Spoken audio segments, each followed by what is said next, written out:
Yo, y'all, we back. Welcome. We just want to say welcome to episode 10, y'all. We finally reached double digits. We appreciate y'all being with us all the way here. During this quarantine, we've been getting to it, y'all. This episode 10. Mike, man, we in the double digits. Tonight? We in the double digits. What up, family? What man, up, we y'all, ready to have this good show, man. This our last week talking about, you know what, The Last Dance. Yes, sir. Yes, sir. We gonna bring it up. We gonna reference it, but yeah, it was a last sad Sunday to have over these last 5 weeks, month and a half. We just had 6 weeks, so that was a good little outing. But we got a nice full show for y'all today. Y'all know what's coming. We got a good little real talk section. We got some hot topics in the beginning half of the show, and then like we said, we got the last dance in the second half of the show. So yeah, we're about to get started, y'all, right away. Let's get into it. So, Mike, the football season coming up, we got some hype around the season. I want to know what new young starting quarterback do you think will emerge this year? And when I mean new young starting quarterback, I don't mean necessarily like Joe Burrows and Tua. I mean like what young quarterback like Sam Darnold, Jarrett Stidham, who hasn't really played, Josh Allen, Baker Mayfield, quarterbacks that haven't won an MVP, Lamar Jackson. So young quarterbacks in that category, quarterbacks like that, who do you think can have a breakout year this year? Who's poised for a breakout year? What quarterback are you looking at? Man, I'm not going to lie. I'm going to be looking at Kyle Murray in Arizona, just getting DeAndre Hopkins. I'm going to be looking at him this year, and I think he'll have a breakout year. Last year, his year wasn't bad. He threw 64%. Completion percentage, he almost threw 4,000 yards, 3,700, 20 touchdowns, 12 picks. He played all 16 games. I think he'll have a breakout year. He got a weapon that don't drop the ball, so I'm looking forward to seeing him and DeAndre Hopkins get acquainted this year. So, who your pick? I'm interested in your pick. Yeah, Kyler Murray not a bad pick. I like the season he put together last year as a rookie. You know, he had some games, showed some grit. You know, in some tough grinded out games last year.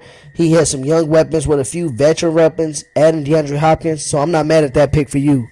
But people know where I'm going with this, man. Y'all gonna say it's a homer pick, but I think my quarterback Drew Lock, and for good reasons. I think what Denver did in the offseason, adding the weapons around him, just gonna make his job a little easier. I mean, last year through 5 games, he threw 1,020 yards, 64% completion percentage, 7 touchdowns, 3 picks. So, I mean, you know, that right there gave us promise.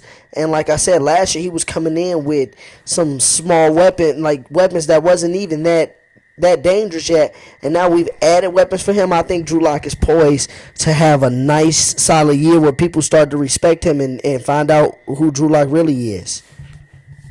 And I mean, I know a lot of people gonna get on me for picking my guy from the Broncos, but of course, I think I like I said, I put the reasoning together. Like I said, the weapons around him, I wouldn't be shocked. I wouldn't be shocked, to be honest with you. Another young quarterback that I got in the wings that's not a sexy pick that I think might have a nice little year, Sam Darnold. Man, Colin Cowherd love him. I like Sam Darnold too. He accurate. Sam Darnold. They kept Robbie Anderson. Then they drafted Denzel Mims, the rookie out of West Virginia, and they still got Le'Veon Bell. They added Frank Gore, and if they the young tight end that they got, if he can stay healthy, he's been hurt a lot. I forget his name for the Jets, but he's been hurt a lot. Can Jets win that division? You know, the Jets is a sleeper team. I think it's between Buffalo and New England as we looking in the offseason. But I think that if the Jets can put it all together and Sam Darnold have a year, like I'm thinking he could have, this would be his 3rd season.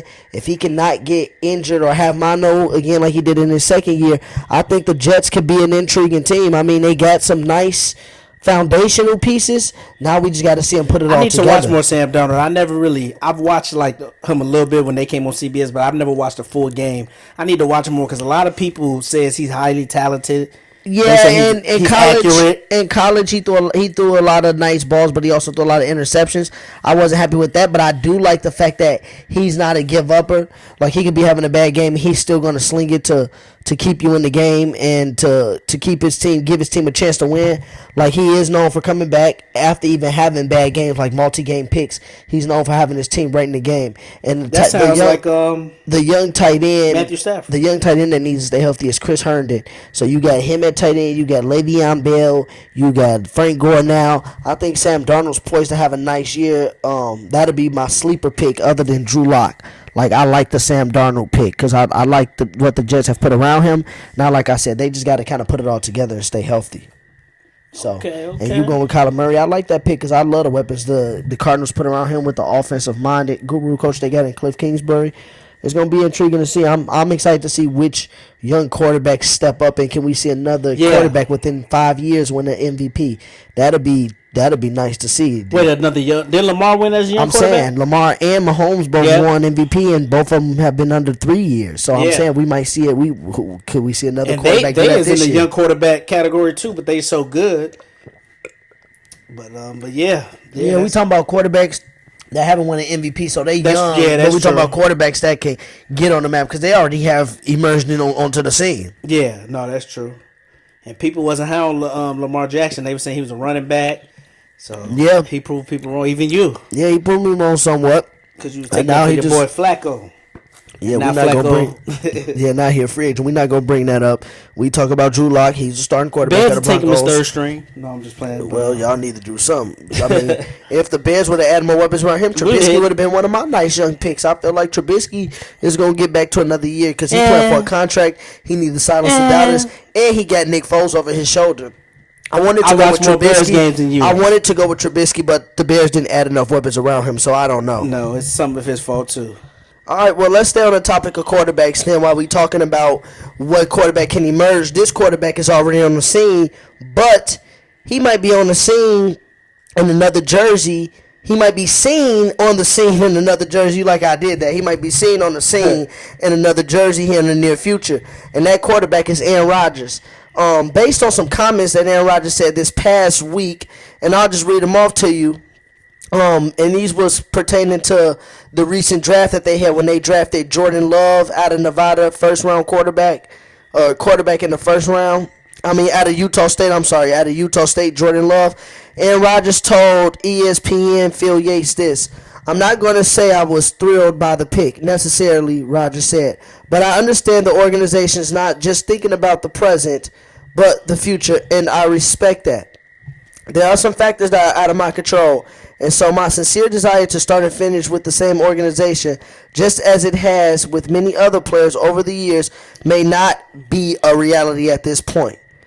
Based off of those quotes alone by Aaron Rodgers, Mike, do you think Packers fans should be worried that Aaron Rodgers could be departing from Green Bay soon? Man, to be honest, I think they should, because I don't know what he sounded like is, man, this, of course I'm going to play for you guys, but he's basically saying the options are open. And yeah. Well, do you think he was wrong for that, for the statements he made? I would say he's wrong. I don't mind it because he like I said, he wasn't happy with the draft. He's their best player, and he's basically kind of crying out to them. Do and you I think don't the think he's Packers wrong. was wrong for their part in the draft? So No, do you I don't think nobody they was was wrong? wrong Do you be- think this is just how the sport worked? So nobody was wrong to you? I don't this think case? nobody's wrong. They drafted a quarterback. That's what they did for Rodgers. They did it on Favre, and Favre's about almost Aaron Rodgers about to be 37 in December. So I don't think neither was wrong. To me, he's just showing his frustrations. He probably mad about the draft, like get me a receiver basically. But like I said, I don't think nobody wrong in this case. They did what they was gonna do, and he gonna say what he gonna say. Y'all still got to play ball. We'll see. Man, it's a scary sight because I'm tired of us agreeing, because I agree actually with you. I don't think nobody was wrong. I agree with Rodgers. He felt like he wanted to retire a Packer, which I agree with. He wanted to play for that one franchise, but like he said, it may not be a reality because he understands that his age is getting up there. And in reality, he has only went to one Super Bowl, so it's not like he's just been wilding the Packers over with winning like how Brady was with New England. Like Brady wasn't going to give somebody else the driver's seat until he decided to leave. He need to quit crying. Brady didn't win for 10 years. No, I'm saying, but No, Brady, I'm just playing. Brady had the driver's seat in New England till he leave. Yeah. And I don't think Rodgers is kind of getting the sense with Green Bay's draft that he don't have that luxury. Yeah, That yeah. if he's not going to win now, like because he brought up the present and they didn't do anything in the present, and if he don't win now, he knows that Father Time in Green Bay, not necessarily for him, but in Green Bay is ticking. So I don't think he was wrong for the comments. And I agree with you. I don't think Green Bay was wrong neither because they do need to look out for their future. Now, who's They to did say it with him, some so. people, some Green Bay fans, I know how Green Bay fans are. So some Green Bay Yep. fans might say they could have waited another year, 2, or maybe even 3 to get another quarterback. And Rodgers still at the top of his game. We could have helped A him lot of get Packers better. fans mad. And I'm not going to necessarily say I disagree with that, but I'm also going to say, well, what about them grooming a young quarterback for about 2 to 3 years? So when Rodgers leave, that transition could be smooth, like you brought up with Brett Favre, like it was for him when Brett Favre gave him the keys. It was kind of smooth. I mean, his first year, Rodgers kind of had that was his most probably struggle or challenging year. But other than that, talking about his last year? No, I'm talking about his first year after he Oh, started yeah, from Brett yeah. Favre. That's probably his most challenging and struggling year, and that was still a pretty decent year. And now from there, it's been a smooth sailing. So the Packers are doing this out of experience. Let Jordan Love sit the bench for 2 to 3 seasons, and then okay, if Rodgers get us there, he's going to be older.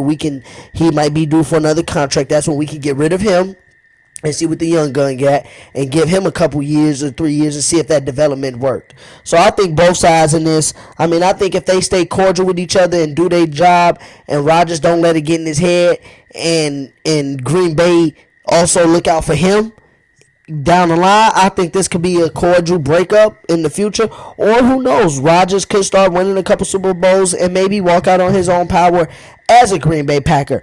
But it's going to be interesting to see if they allow him to walk out on his own as a Green Bay Packer, or will Green Bay basically ship him out?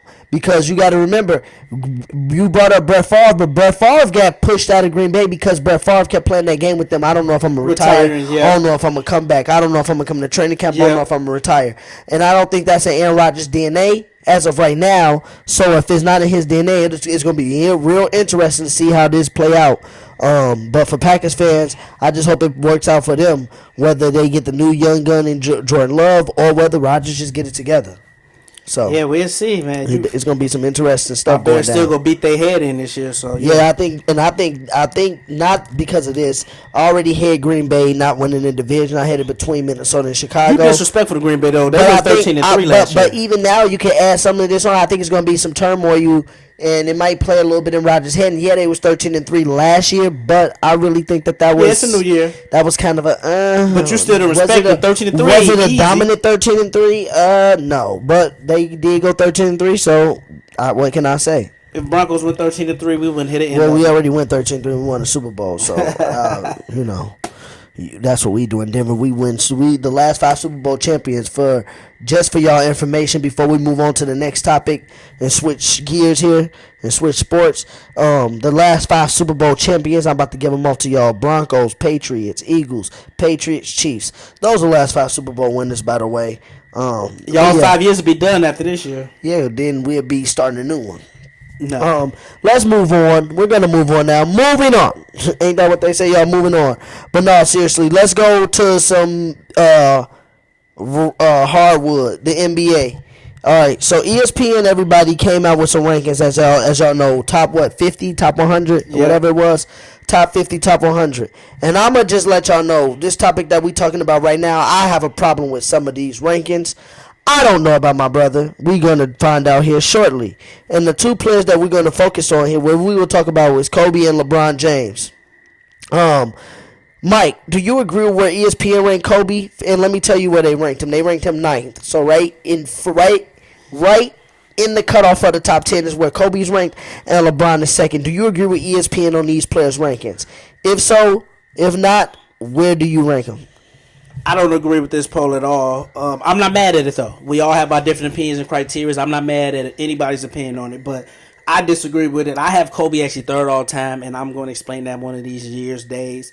But I have Kobe 3rd all time, and I have LeBron 4th. People can be mad all they want that I have both my top 5, but that's my top 5 for now.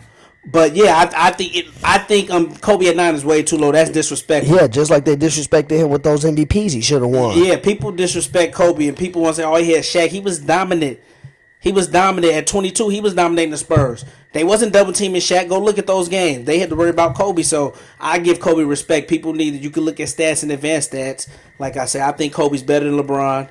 And I still think LeBron probably possibly can pass him. So you still got LeBron in your top 5 then? Yes, LeBron's top 5. God. Yes, I think so. I think he's top 5. That's the top of another day. But yeah, I think he's top 5. I have him on the lower end of top 5, number 4. And I think he's going to stay there for his career because, like I said, he got to win more rings for me. He can stats is good, but like I said, that's not my only criteria. But yeah, I definitely think they was disrespectful with Kobe. We could go over this list on another podcast, but this list is terrible. But I definitely think Kobe is higher than LeBron, and he definitely should be higher than 9. So let's hear your opinion on this. I don't want to. All I gotta say is they disrespected my man Kobe because from 2000, the year 2000.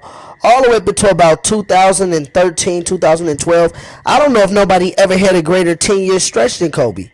I mean, Kobe averaged and started 2000, 28, 25, 30, 24, 27, 35, 31, 28, 26, 27, 25, 27, 27. And then he got hurt with the Achilles, and then he even averaged 22 his second to last season. So I don't think nobody had a better 10-year stretch than Kobe. And ESPN always found a way to disrespect that man. And rest in peace to a GOAT, to one of the GOATs and one of the legends of our generation. Kobe get disrespected. I got Kobe second all time easily. It's not even close. He's second behind Jordan. The will to score, the will to win, playing both ends of the floor. You just can't teach that. I mean, Kobe Bryant, for God's sakes, is a 12-time all defense? Like, that's playing D right there to me. He's playing D. That's a big reason I have him over LeBron. I add that too. He playing solid D as well as doing what Jordan did and being a 2-time scorer. So I'm upset with Kobe's ranking. I think he should take LeBron's spot and be second. 9 NBA all 14. I think LeBron is 7th on my list. Now can LeBron move into my top 5? Yes, he can move into my top 5. If he wins another ring, I will jump him ahead of Shaq and Magic. Shaq, in the simple fact that I feel like Shaq is in my top 5, and I got Shaq ahead of Magic because I feel like Shaq had a dominant presence that was over him. I feel like Magic was cold too, but having Kareem there, and Kareem was more the big brother. Magic was kind of like the Kobe back then. Kareem was more like the Shaq, and that's why I got Shaq in my top 5 because I feel like that 10-year stint from 96 to probably 05-ish, 06-ish, Shaq was a pretty monsterable force to deal with. Let me say something quick, though.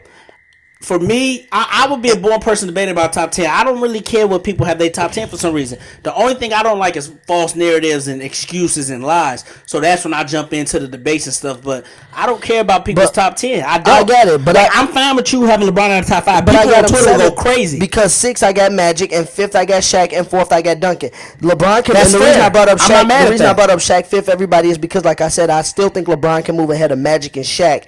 If he wins another title, he could go to 5th to me, and I'll drop. You got LeBron's the best small forward of all time? Yeah, LeBron's the best small forward of all time. A lot of people say Bird. And I'm not mad at having Bird the best small forward. I got LeBron better than Bird. I got Larry Bird and KD pretty much eye level better with than each KD other. for now. I got them pretty much eye level with each other when it comes to small forward. But to stay on topic, I have Bron 7th behind Magic and Shaq. And like I said, he could pass both of them with another title plus the stats he's accumulating and move into the top 5 at about 5. But in order to overtake like a Tim Duncan or a Kobe, I just have to see more. Or even a Kareem. Explain what more is. Well, more would be winning more and then getting more individual accomplishments towards the end. Like, he has to get more. He might get an assist title? Well, he can get an assist title. That'll help him. But then if he don't even get to the finals this year, then it's like that assist title did what?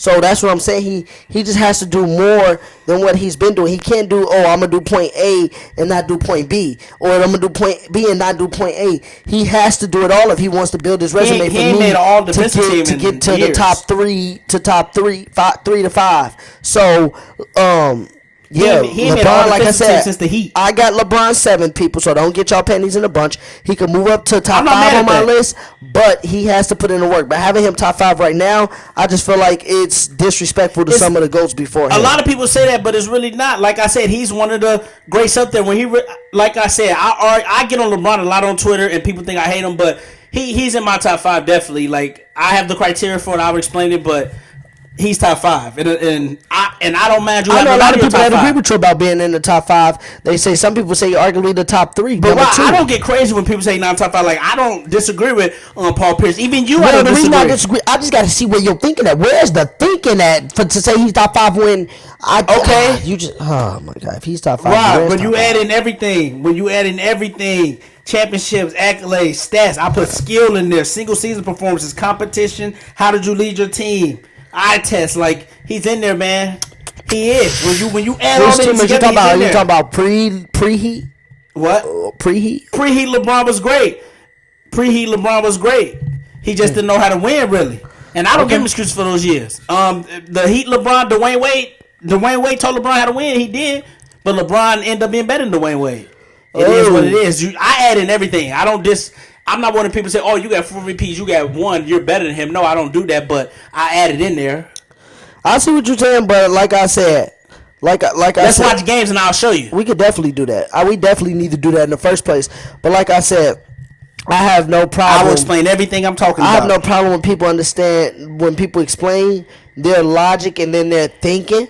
I just told you. I said I respect that. I respect and I can understand when people give their logic and they thinking about him being in the top 5. But then I'm just like, what about your logic and thoughts about the people you passing him over? Yeah, and that's what Jalen Rose said. You can't pass on certain people, and that's what I said. You guys make a point, but like I said, when I put it all together, if you do a point system, he got more points than you think, and I agree. Like I said, he's not like He don't got the ultimate points that I want. That's leading your team to win more than you lose. And he's one of the I worst just don't leaders think out we've of my seen top 5.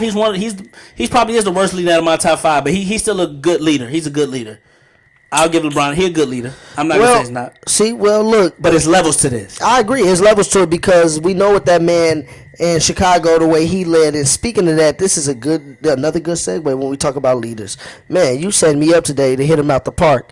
But speaking of leaders, we all saw The Last Dance, and this is not a topic of The Last Dance because we talked about it in the Last Dance segment a couple weeks ago. But there were segments in The Last Dance that talked about Jordan as the leader, the alpha male of the team. You know, the one who got the guys going, the person that the guys responded to. But Channing Frye made some comments on social media saying that he would rather play for LeBron. Basically, he would not want to. Basically, he didn't want to play with Jordan. He's saying that he would have rather played with LeBron. What Jordan does is demeaning and bullying and etc. etc. Do you agree with Channing Frye's comments about MJ? I don't agree at all. And you didn't say the main thing he said. That Jordan, you remember what he said? Jordan didn't have to do a lot. Only thing he had to do was score. Oh yeah. He said only thing Jordan had to do was score. So I'll get on both of those. I don't agree with him at all. I disagree. You can say, if you say Jordan's ability, that's fine.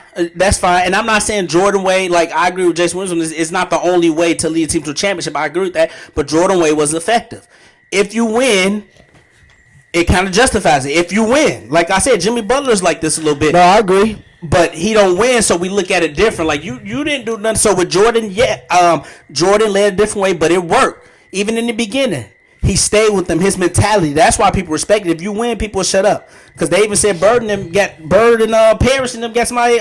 They ran somebody off the Celtics team. So it was some people who's mean. But I do agree that's not the only way to lead to a championship. But Jordan Way was effective. It was great. And I disagree when he said players don't want to play with him. There's some players who want to play with him. You heard even Paul Pierce's team like, yeah, I want to play with him. He'll bring the best out of me. So. And his teammates seem to respect him now. They played with him. They won championships with him. So yeah, Channing Frye comments was out of bounds. He getting them clutch checks. Just because this is the thing. Yeah, he might have came off as an a-hole to some of his teammates. So he probably was hard on them, but all of them in that documentary, the ones that was interviewed, they look back on that now and they say they thank Michael Jordan because he knew what work was even when you got to that level, and not everybody knew what work was. That's why Scott Burrell even said he thanked Michael Jordan. And Scott Burrell got high praise for him. He talk about Channing Frye talking about some Jordan teammates don't like him. That's a lie. They praised him high, and like Dennis said, he loved Michael and Scotty because they let me be me. You know what I'm saying? So I don't agree with Channing Frye's comments and about like the style of leadership because like Jordan said, winning takes a price. Yeah. You got to be a leader in a certain way. And like I tell players all the time, the leader is an extension of the coach on the court. Now, they might come at you, yell at you and stuff like that. I'm not going to let them demean you or degrade you. But if they are leading and they know that you're supposed to be doing something, they know what's going on, and they yell at you, you don't put your head between your legs and tuck it away. No. You hold yourself accountable and figure out what can you do to better solve this problem and fix it. And I think that's what Jordan did. He was more of a leader by example, and he would tell you about yourself when you didn't follow the example. Because he said a very interesting quote in that documentary Michael Jordan did when about leadership. He said he never asked. Yeah, this is what he said. He said he never asked another player to do something that he would never do. Yep. And I can respect that as a leader, because if I'm telling you we got to be here at 6 in the morning, but practice don't start at 7:15, I can't show up at 6:30 and expect you to be there at 6 in the morning. So that's one thing I think Michael Jordan did. He told you what it was and what we needed to do to get to ultimate goal, and then he showed you how to get there as well. I think he gave you the best of both worlds. So I think Channing Frye, and then it came out also, I want to note this, that on the show The Jump that comes on ESPN, shout out to Richard Jefferson and them. Richard Jefferson said that Channing Frye was just trolling. He said that he wasn't Rob serious. Parker checked him. Did you see that interview? Nuh-uh. Rob Parker checked him. He was like, "You tap dancing now." He was calling him out like a G. Damn, Rob Parker was getting on him. Like, Rob Parker must be with it now that he went over to Fox. Yeah, he was like, no, he always Rob Parker, a LeBron hater, but he was basically like, dude, you tap dancing, like, stop it. You know what you meant. Richard Jefferson said he was trolling, but Rob Parker ain't buying it. He said he just mad because people getting on him. That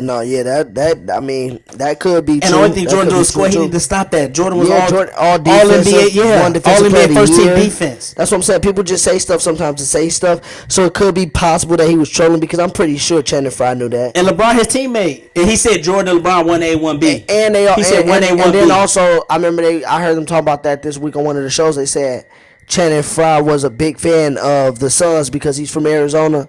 And we know what Jordan did to the '93 Suns. So that's true. So he could probably still have some hate in his heart from that.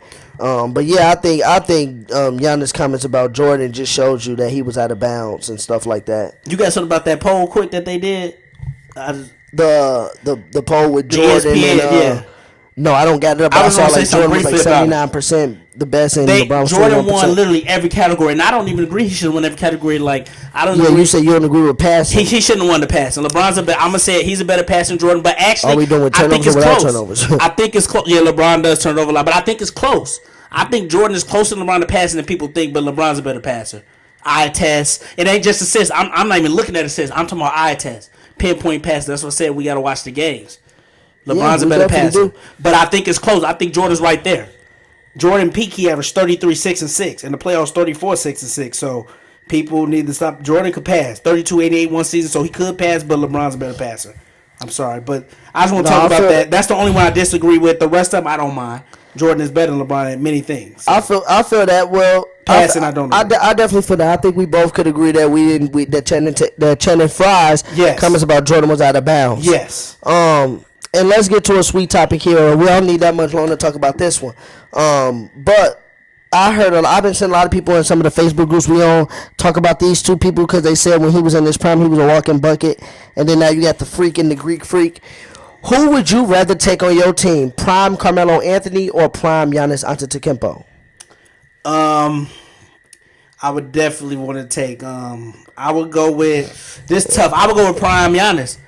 I would go with prime Giannis. I think prime Melo was more skilled, but I would go prime Giannis just because he brings the defense. This dude's a 7-foot bucket, low key. He does lack the skills a little bit. Don't get me wrong, he has skills. People, if you were showing one play during the NAL, I think he has skills, but Melo was a better skill scorer. But I would rather have Giannis because I actually think Giannis is a better leader also than Melo, even in his prime. So I'm taking prime Giannis over prime Melo. The only thing prime Melo has over him, he's a better shooter and a much better scorer than Giannis. But I still have Giannis better because defensive end count and Giannis can win MVP. So back to back. So yeah.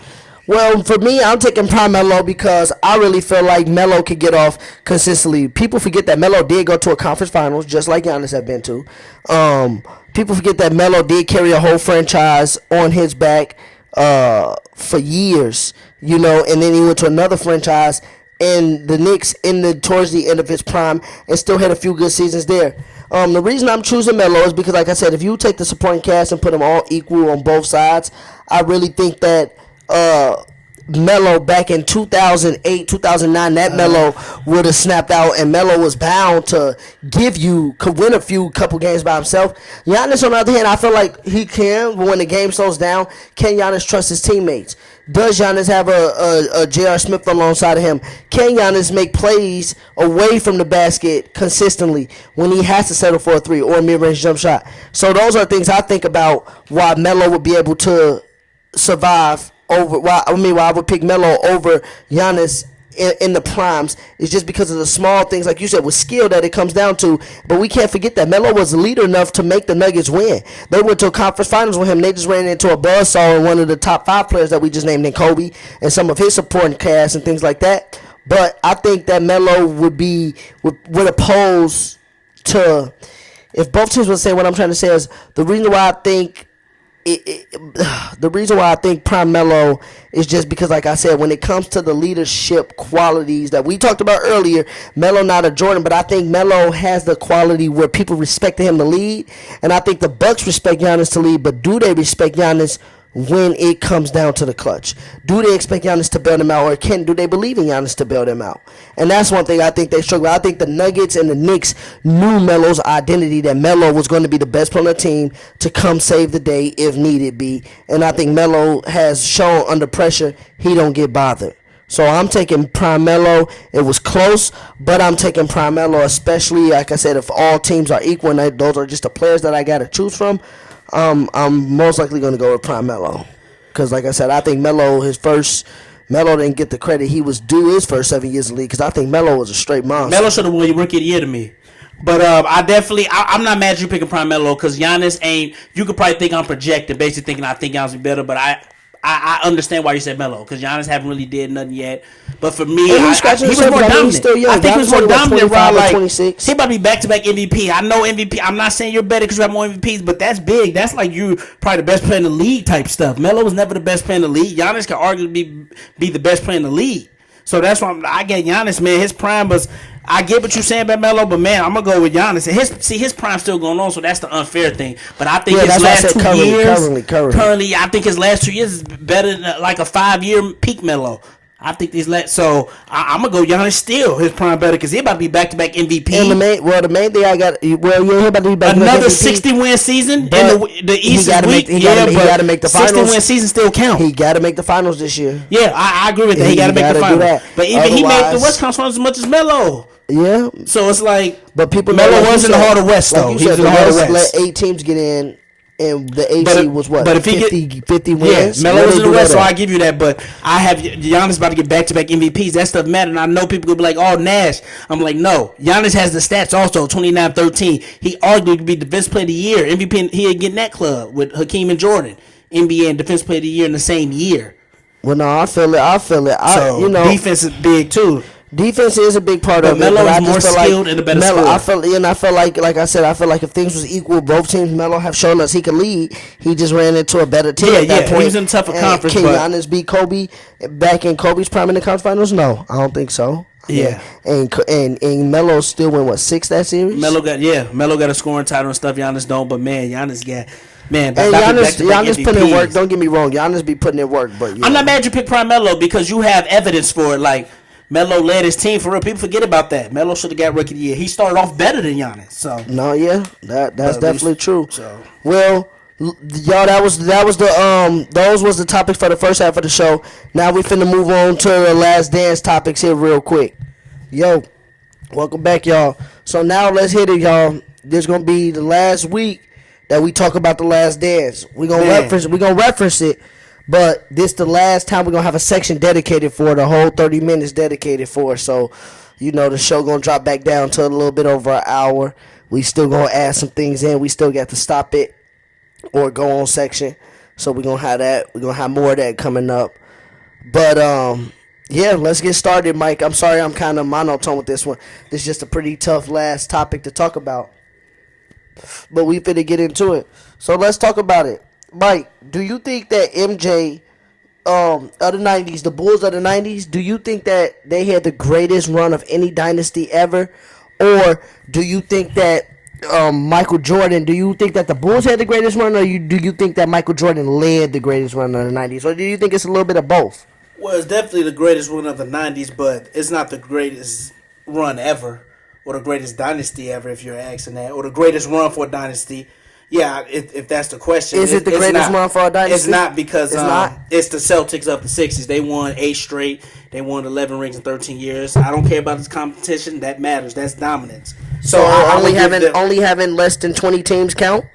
it counts. Like it does count. It does factor into my all time debates, but it definitely counts. Even though it was 8 teams and stuff, it counts.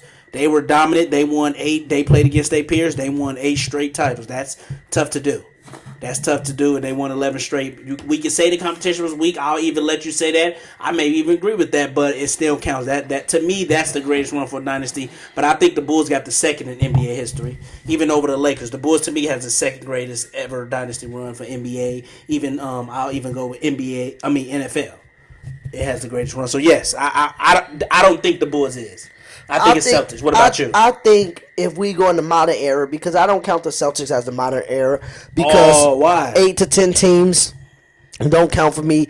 It was over 20 teams. The league was full, and Some people say that dilutes the league. no, it was you add more teams. it was a full league, so you get to play against everybody. That means it's more players, more teams. I just feel like the competition was a broader. You know the spectrum. argument though for smaller teams, that means there's more Hall of Famers on each team. Each team is stacked. That's like super duper team. Yeah, with 8 teams. Yeah, it's like 8, 9 Hall of Famers on each team. So some people say that's actually harder Well, than a diluted league. I'm not saying that that's not harder, but every team to me has all 32 teams has at least one Hall of Famer on them. You can't say that there's not a team but that has with a the Hall 8 of Famer teams, on there's them. like 8, 9. So That's I'm a lot of saying, people's argument. I'm just saying you got one Hall of Famer, then there's a lot of teams that got All Stars on them. Everybody don't have to be a Hall of Famer, and yeah, those teams. But we can't say that. Them old We teams can't had, say like, that. We a can lot say of that All-Stars. all 8 or 9 teams had Hall of Famers because the Celtics had like 8 Hall of Famers themselves. Yeah. So that goes back to my point of like today's era when you mash it all together. When you mash it all together, it kind of evens out or it balances out, but it kind of reminds me of today's era. When you put all the best players on one team, of course they're going to be dominant. The reason why I say Jordan in the Bulls era was one of the most dominant is because to me that's when most of the talent was spread out and the competition is all over the place. It's not like one area is focused on competition. No, we had competition in the West, we had competition in the East. Jordan had to fight to get to the finals, and then when he got to the finals, he had to fight. That is what made, to me, that's what made the Bulls run so great. And on top of that, not only was they winning titles, the fashion they did it in, back-to-back seasons winning 69 and 72 games, Jordan winning scoring title after scoring title after scoring title. The Bulls were showing their dominance. So that's why I think they had the greatest run, because of all the stuff that they was achieving along the way, defensively, offensively, breaking records while winning. We just saw how the Warriors broke a record and went 73-9 and couldn't sustain it and get all the way to the title. Jordan was able to show you, hey, we can win 72 games. First off, we can win 72 games and then win a title. Come back the next year, win 69 games, have another chance to win 70 games again, and then win the title again. That takes a lot of grit and a lot of firepower. So I think what the Bulls did, and arguably, the Bulls make this debate a lot tougher because Jordan left for 2 years. Who knows if Jordan didn't leave for 2 years, they win those 2 titles. That's 8 titles in the 90s. Then we have nothing to talk about. Then to me, they make the Celtics of the 60s look like they don't even exist because, like I said, when the league had the amount of talent that was spread around the way it was spread around, I think you cannot 6 titles in 8 years and then the best player was gone for about 2 of those years that you didn't win. I think the Bulls have a legit argument to say that they have one of the best sports runs in sports history. I'm not mad at your take, but you gotta understand, everybody don't think like you though. A lot of people think that diluted the league with the talent spread around. So they don't think. That's what I'm saying. They think totally different. I agree with you more.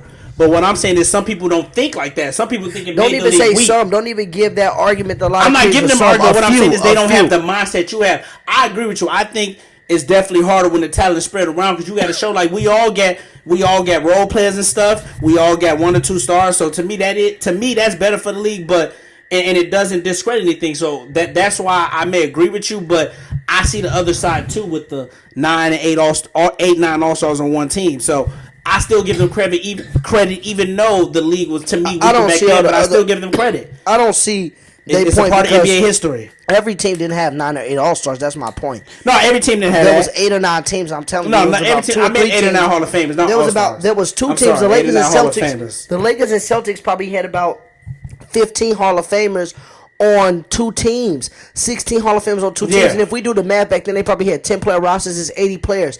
That's a fourth of the Hall of Famers on 2 teams. Yeah. So you can't tell me that the rest of the league just had Hall of Famers. So that's what I'm telling you that. Yeah, you keep bringing up dilution, but a lot of their league was diluted because 2 of the teams had the best players. I agree with that. I agree with that. Yeah, I agree with that. But yeah, I do agree with that. But, So, but like I that's said, I'm not not gonna shit on logical. other eras That's because some not people think this era, think Jordan era weak, but I don't do the shit in no era. So It's not thinking It about the all era. counts I'm for not me. saying that the era is weak, but I'm just saying the era wasn't fair. Is my point. And it's not about being weak, and the players didn't have choice. And then, like I said, you know that, like, even with our show, as things go on, they're going to get better. The league got better. It's only evident to sit here and say the league is getting, and people can even say Jordan made the league what it is now. So that's why when people say LeBron got higher competition, I'm saying no. Jordan. a lot of people say the league got better, too. and I'm saying More talent and skill. Jordan made the league better. So of course the league is going to be better than when you left it. But Yeah. it's not like the competition But that's is people, better. yeah, I get what The you're saying. That's competition people's is argument. similar. They say it's going to evolve. It evolved for Jordan. That's why a lot of people say at Jordan time it was the best they've ever seen. But they say today's the best they've ever seen with certain skills and stuff. I don't agree with that, but I'll let them have that point. I still think, like I said, Jordan still to go. You can do the era stuff all you want. He dominated his peers more than anybody else ever had. And that's what I'm saying. Like And Bill to Russell me, did his he, peers. And to me, Bill Russell did it to and his to peers, me, so it's that's like- why his count too. I saw that thing I tagged you in today where it said Jordan played 982 game seasons, but what if he would have had to play against these players? And they show Kawhi, KD, LeBron in one season. I'm like, dude, he had to play against Karl Malone, Clyde Drexler, Magic Johnson. I agree. John Yeah, Stockton. I don't agree with people say that. The Pistons, like he had to play against those players in the season, and that's my point. Hakeem Olajuwon, it was spread out, so it's like the Bulls could have had a 10-game stretch where he's playing against nothing but Hall of Famers in the No, season. I agree with that. No, I don't disagree with that. The only thing I'm saying I'm bringing in, some people can't comprehend that. Some people automatically think it's weak, just like you think your way. That's what I tell you. That's what I hear a lot. I'm going by what you are. I don't think but they're what right. I'm telling you is I don't just But I'm say like, I it's don't wanna weak. hear that excuse. I don't just say it's weak. But like what I'm saying is that's not an excuse. They say it's weak, but they don't give you an example. I'm telling you why I think 8 teams is weak when 2 teams have. They say it's more skill because they say when they have more- 16 to 20 Hall of Famers on 2 teams. better That's weak to shooting. me. They hit more threes in today's game, and I don't agree with that. But that's the explanations. And one of my guys was the opposite. Mike on the stats, he said to me they was better scores because they shot more twos. I think back then it was more skill. They had Threes better is more. footwork. Threes footwork is back more, then. and like people agree with me. Threes is more of a lucky shot. Like that's why the percentages are so low. And a lot of people if go you by shoot just- a lot of them. Yeah, you're gonna score points when you shoot 43s a game. That doesn't mean And you're a lot better of people scorer. go back because Kyrie probably the gold ball handler. They think this whole era is like that. I'm like, no, you have people That's in certain why- eras who's better than certain And see, people. this is why I say I don't. That don't I'm mean not just everybody can arguing dribble for like watching Kyrie. basketball. I played the game of basketball. When you're younger, what do you do first? You shoot further away from the basket because it's easier to just get your shot off, especially when you play with bigger people. I know when I play with bigger people, I just shot threes because I couldn't get all the way to the bucket all the time. And I know Shooting- sometimes shooting threes better I don't know, make you I more knew, I skilled. knew I was. It makes you a better That's what I'm shooter. saying. I knew Yeah. when I played with when I was 10, I played with 13-year-olds, and I would miss like 8 threes, but I would hit 2, and I had 6 points. I'm like, I'm averaging 6 points versus 13-year-olds, but I knew what that meant. That didn't mean that I was out there scoring my 6 points. I was just chucking up threes. So threes don't mean you can score better. So that's the first logic that people got to stop understanding. That threes don't make you be able to score better. But if people grew up on it, that's what they think. Though. No, I'm saying they it's a can mindset. shoot. I'm saying they can shoot that shot, but what I'm saying is when they're in the game and they see that people guard against that shot and they have nothing else to do, well, yeah, that could be your mindset. But then now you're gonna see why you can't score and why other people have multiple ways of scoring, and that's what Jordan did. But like I said, he just led on a different level, and I think that the way he led, and like I said, the amongst the amount of talent that I think the '90s produced and where it was spread out, I just got to call this. I would have to sit down and study, You but entitled it to is that one of the opinion. greatest. I think it's probably one of the greatest sports runs It's we ever second. seen. Because man, Rod, 8 titles is still hard. I know it's only 8 teams, that could be a negative, but 8 titles is still hard. Like it's Celtics for me. I'm sorry, but I still think Jordan to go over Bill Russell because I have other reasons why. But definitely, I'm gonna go. They was the most dominant dynasty. I'm And gonna go those Bulls same second. reasons is why Bulls I got second. the Bulls the greatest dynasty because, like I told you, You got them greatest inside dynasty of- including every inside- sport. inside of them winning them titles in that 8 years, like I said, they was having team accomplishments, individual accomplishments, breaking records. That's what I'm saying. Like you just brought up Bill Russell and Jordan. You got Jordan over Bill Russell because Jordan won the scoring titles, the MVPs. Bill Russell wasn't doing that while winning. That's individually. But what I'm saying is, as a team, the Bulls was doing stuff. They won 72 games. The Celtics didn't do that. They was number one in offense and defense 2 of the 3 years. They didn't. Other teams didn't do that. That's what I'm saying. The Bulls did stuff historically. The Bulls did stuff, but Rod, 8 championships in a row is tough. It's not tough. And the Bulls would accomplish it, but their best player went to go play baseball against your peers. The Bulls didn't have 6 Hall of Famers on one team. They only had 3 Hall of Famers in Jordan, Robin, and Pippen. 8 I would agree with you, but no, they did 8 2, 3, 6 out of 8. Second. It's no one being second. 6 out of 8 championships with 3 Hall of Famers versus 8 to 10 Hall of Famers on the Celtics. I want to go look at the Celtics team and go look down the row and see how many Hall of Famers they had on one team versus the rest of the league. Like Will Chamberlain scored 100 points on a bunch of 5'9", 5'10" white guys, a bunch of midgets, and he scored 100 points with no 3 seconds.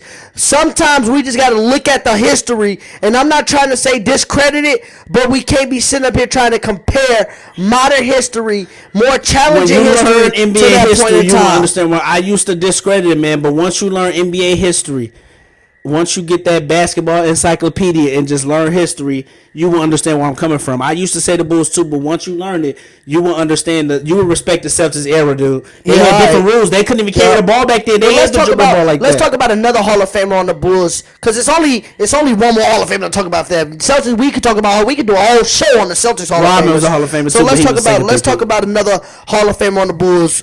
Only 2 out of 3 Hall of Famers versus a 10-team Hall of Famer. But how much credit do you give Scottie Pippen for MJ's success? I got beef with Pippen, but I'll get to this question first. But I definitely, he gets credit for helping MJ win rings for sure, but he doesn't get credit for MJ's success as a player. Like Jordan did win, but he averaged 37 his 3rd year. His 1st year he averaged 28, got Rookie of the Year. He could have got the scoring title. And his 2nd year, he did get hurt, so he missed the season. He got 63 and lost. But I think Jordan, I would give Pippen like 10% because he helped him with the rings. When Pippen developed, that's when the Bulls became unstoppable, and that's when they started winning for real. So I give Pippen a little bit of Jordan's success. I don't even give him 10%, but he doesn't get like Jordan's success as a player. Jordan was gonna be great without him, but yes, he gets the winning success. See, Pippen was winning rings at 18. he was getting. I give Pippen success for helping Jordan win, but that's it. He wasn't the reason Jordan started winning. Jordan just, like I said, Jordan just need to grow. I give Pippen credit for Jordan's helping success, Jordan win, for playing his role, for not getting jealous like he looked like he wanted to do a few times and coming out like he did with Kukoc and cost Jordan in games. I give him credit for that, but other than that, I don't give him credit for Jordan's game. Jordan was good without Pippen, and when Pippen was being a weenie or a migraine, Jordan still played and tried to carry the Bulls. Jordan carried them through the food poisoning game. I know Jordan was better, but I give Pippen, like you said, 10%. I might give him a little less now. I give Pippen this credit for playing his role. He played his role. He didn't try to challenge Jordan. He knew his job, so I do give him credit for that in a sense. But to sit here and do what people have been trying to do on social media and act like Jordan had Pippen, talking about Pippen was the second best player in the NBA, never. Yeah. I don't even think Pippen was a top 10 player. Let me just get this on the record. I love Scottie Pippen. I'm going to just get that out there, I don't think Pippen was a top 10 player in the league ever. Close to it, but I don't think he was top 10 ever in the league. I think if you put other players, that's why I think he was replaceable. If you put other players with Michael Jordan, I don't like especially with the way Michael Jordan defense was, then they could have won. I tell LeBron fans, I don't like Scottie could have won rings too. I really felt like Scottie Pippen was just a great role player to Michael Jordan, and he did just enough. You call him a role player? A good role. You said Robin. Yeah, I think he was a Robin. That's what I call a great role player. Scottie Pippen is a role player to me. He's like the best of the best of the role players. He's the all-star level player. Some all-star level players could be role players. Yeah, that's true, because Draymond Green's a all-star. You could be an all-star. He was a role player, like dude. and that's my point. He was never the second best player in the league, but he was definitely top 10 for at least 5-6 years in his career. How many years Pippen played? 16 years in the league. He out of 5 or 6 years in his career, he was a top 10 player for sure. I would say you. I mean, yeah, top 10. He was never the second best. I won't sit here and say Never. definitively no, he wasn't top 10. And I don't care what I NBA won't, player I won't said it. definitively sit here and say no, he wasn't top 10, but it's not something that I'm going to say right He off was the a top of top my 10 head. NBA player for Knowing the some players years, that for I a know few in the years. 90s, it's not going to be something I say off the top of my head. He's top 10 in the So 90s. like He's I said, like I give him 10. credit for playing his role, but credit for Jordan's success, no. He better give Jordan Yeah, I credit don't- for his success. Jordan was going to be good without him. He That's averaged my 37. point. He Pippen better helped give him Jordan win. his credit Yes. for success. Jordan gets For most of the helping him credit get the for rings. for Pippen's success, but Pippen gets a little credit for Jordan because he did help him win. But everybody needs help. No superstars ever won with no help. Tell me, name it. Well, You can say Hakeem in '94. or you could say Steph Curry in 15. Okay, I stop don't it. think he helped like that. Okay, Like, stop it. He did Stop it. He didn't. Well, what help did he have in the finals? I'll wait. Oh, okay. His second best player had 4 points in Game 6, a closeout game. He was the second best player. I never say he was the second best player. I don't agree. I said his second best player on his team had 4 points in the closeout game in Game 6. I'm talking about Curry. Oh, Curry. We ain't gonna talk about Scotty 8 points in what Game 6 of '98. Hey, Yeah, eight. Oh, okay. Scotty was never second best player in the league. He was definitely the best. But and I want to say one thing real quick. It'll just be a minute. Pippen, to me, he is wrong about. He shouldn't be mad at The Last Dance. People saying he was portrayed negatively. I'm like, no, he wasn't. They show good things about him. Don't you agree? Do you think he was portrayed negatively? No, I think he was portrayed cool. I think They showed. showed negative stuff for Jordan. They I showed think- Jordan against the Magic have turnovers in the clutch. So Yeah, I think Pippen need to stop. I think Pippen was. I think they just showed they showed Jordan stuff that Jordan had scandals on. I think with Pippen, Yeah. they just pointed out some of the stuff that he did that was kind But of like Rob language. Parker said, that's all factual. We all knew this. You just didn't want to get shown. But dude, to me, it should have been a part of the documentary. They even showed Jordan missed the clutch free throw. You remember when they played the Cavs in '89? They showed bad stuff for And Jordan. I think Pippen just did some winnier stuff, man. Like you was And mad Rob, that you didn't get the the last thing- shot you set out. Yeah. That's something that already You was gotta covered show on that. Sports Center. You talked about that, and Jordan wasn't even that in, so that ain't had nothing Pippen to do didn't with want the Jordan. new agency that I bet because I know they know about Twitter arguments. He didn't want the new agency. That ain't had nothing to do with Jordan. And then the other People thing say with is, Jordan, he had the last say, and I'm and like, Pippen need to stop with the '98 thing. You don't look that bad because there's players nowadays who No, people give him credit for That's what I'm 98. saying. People actually agree with you because people don't trust these organizations, so that don't make you actually look bad. It just people. He probably just said that because Jordan said but he that. interviewed though. He was got wrong for that. interviewed. Yeah, he Horace Grant and Craig Hodges agree with Pippen too. And everybody keeps saying all his teammates. I'm like all his teammates didn't say that BJ is cool, Will Purdue and all them is cool. Tony didn't say nothing bad. Grant is in his feelings right now. I hope him and Jordan get rid of their beef. Jordan just need to say, okay, I don't believe you told Sam Smith stuff. That's why he mad. Well, Michael Jordan must have a source to think that. I don't think Michael Jordan would just accuse it. Yeah. That's what I'm saying. Something had to get leaked out where Horace Grant probably don't think. That's why Horace mad. Horace probably don't think what he told was enough, but he might have said something. And Horace never spoke out against Jordan like this. He just did And it that's the 2 years thing. ago praising and that's Jordan. the thing. I put journalism in my mind, and when you tell investigative reporters something, they have no loyalty to you. Their loyalty is to get that story out and to get the people the truth. That's the only. So if Jordan Horace don't Grant get did proof say though. So something- Jordan don't but get what proof that it was Horace. But what I'm saying is, we don't know what proof. Jordan probably just didn't want to go to that in the documentary because it's a lot of drama. My point is, wasn't investigative. said it on the documentary. He thinks like that was he think Horace did it. You remember? Sometimes investigative reporters will get the information and then drop the dime on you because, like I said, their loyalty is only to get the story out and the truth to the people. Their loyalty is not to the sources of that story. Now, sometimes for safety reasons, they won't release your name or and stuff so forth of that nature.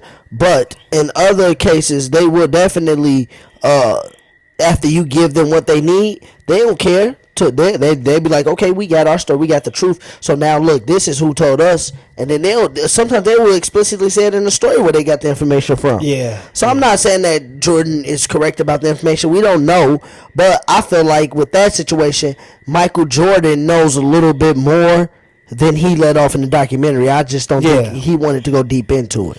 But all in all, they show good things about Pippen. Remember, '92 they made it seem like '91 they made it seem like he guarded Magic. They showed that he was like he's the reason who guarded Magic full court. They showed great stuff. Yeah, I think they said he was did. a leader in '94. You remember?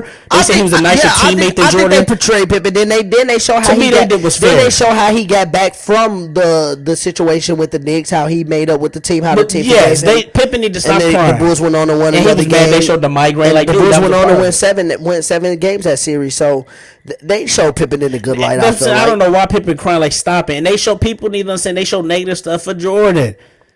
They showed the truth about everything. I feel like. Yeah. That's what I'm saying. A lot of mad because Jordan got the Shine documentary. I'm like, yes, Jordan's the best player. Jordan was the reason contracts went up. Jordan got the shine in the 90s. Like, that's what I'm saying. Like, they yes, should have known what was going. You played with him. They you was gave there Pippen with the him. whole episode. Y'all was there with him. But I'm saying they was there with him. They saw who shined there. What Yeah. did they think that was going to happen in the documentary? And like Stephen A. said, he was That like, I tell may the story agree. something different. Stephen A. said he may agree with her because he was like, nobody cares if they did documentary Horace Grant and Pippen. They was like, they want to know about Jordan. People want to know what Jordan got to say. And that's even Jordan haters want to know. So I think it was perfect. They show a whole episode for Rodman, and Grant should be a part of it like that because it was the last dance. That's why BJ wasn't mad. BJ was like, they showed us briefly, but it was the last dance, the second three-peat. Yeah, it was about the second three-peat. And to me, they showed them the first like first four episodes. I think they showed that first half of his career a lot. They So did. Horace They did. was in it a lot. They was in it half of the You gotta half of the understand. documentary. You probably don't know this, but Horace was mad that Jordan Pippen got leeway. He say Phil showed favoritism because after the 92 Olympics, they didn't have to do tour days, and Horace did. Horace like, why that's unfair. But Jordan have said that they did the Olympics. They don't think they should be able to do tour days, and Phil let them. And because Phil that type of coach, and That's Horace real, is mad though. about That's that. real. Those are two best players. And that's they what can't I'm get saying. overworked. Yeah, And they Horace were Grant, that's what I'm 93. saying. And that's why Dennis Rodman was a better fit than him. Yeah. And we gonna talk about that. Matter of fact, once again, you be bringing up some good stuff to put us into a segue to the next topic. Because my psychic. next topic is, and we could do both three-peat teams, but basically the question is, how do you think the Last Dance Bulls would fare or play in today's NBA versus the competition? Let's take the question. How do you think the first three-peat Bulls would do versus the NBA today, and the second three-peat Bulls do versus the NBA today? I think the first three-peat Bulls would three-peat again in this era for sure. They would beat the Warriors with KD. That's prime Jordan and prime Pippen defensively. They would do great, even with zones, even with spreading out the floor. I think they would do great. BJ would play more. I definitely think the 91 Bulls would the first three-peat Bulls would three-peat. That's prime Jordan.